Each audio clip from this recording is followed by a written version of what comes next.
So now, since we have talked about the current scenario, the current state, in this particular section, we'll talk about the 7 steps which will help us to get the focus back towards the individuals, to get the focus back on individuals and interactions, our people, because at the end of the day, they are our primary customers on whatever we are trying to delight and wow in terms of delivery.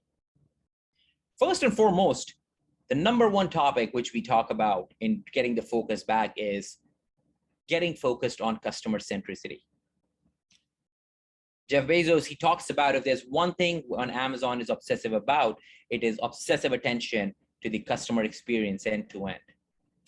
Your work does not stop when the payment has been made on Amazon.com. Your work does not stop when the product gets delivered to your house in 48 hours or less. Your work is not done when the customer gives you a feedback. It is a constant cycle where customer is the heart of every interaction which you have for the teams.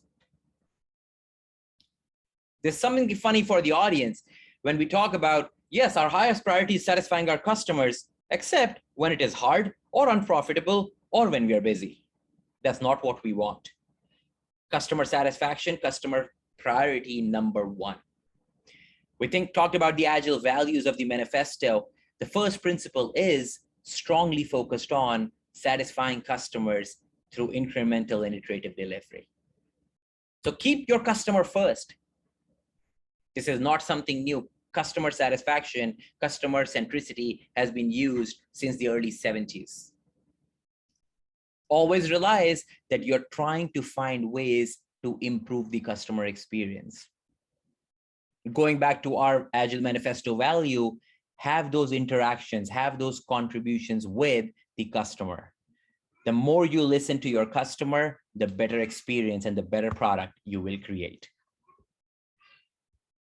Peter Drucker in early 1950s talked about and said, it is the customer who determines what a business is, what it produces, and most importantly, whether it will prosper.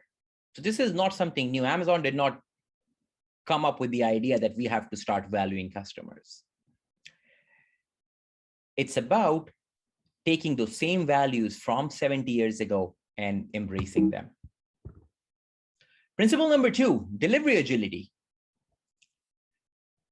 Another very interesting thing, when we have worked with projects, you have the one individual who's doing 99% of the work and the rest are following along. That is not sustainable. That is not ideal. We are not valuing people in that case. The work, yes, does get done, but our focus needs to change towards outcomes versus only outputs. We build agile teams. We talk about having 5 to 9 team members, people with multiple skill sets, providing opportunities for people to learn from each other. A lot of the interactions we've had in our webinar today have been asking the audience on what they think. Do they agree with ideas? And listening to each other, because that's the only way we will value our interactions. It's very easy for me as a presenter to talk for an hour or 2 hours or 4 hours and not listen to anyone, but we will not learn a lot.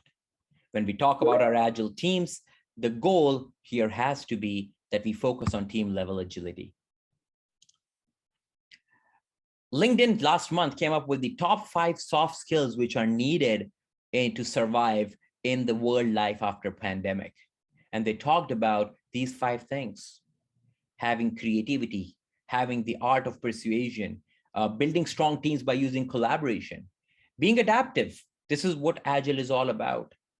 Not resting on your laurels, finding out ways how we can adapt towards different ways of working.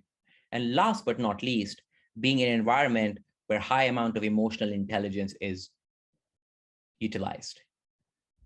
And some of the topics which our audience also pointed out, having openness, having confidence, having patience to listen, are again key aspects of emotional intelligence.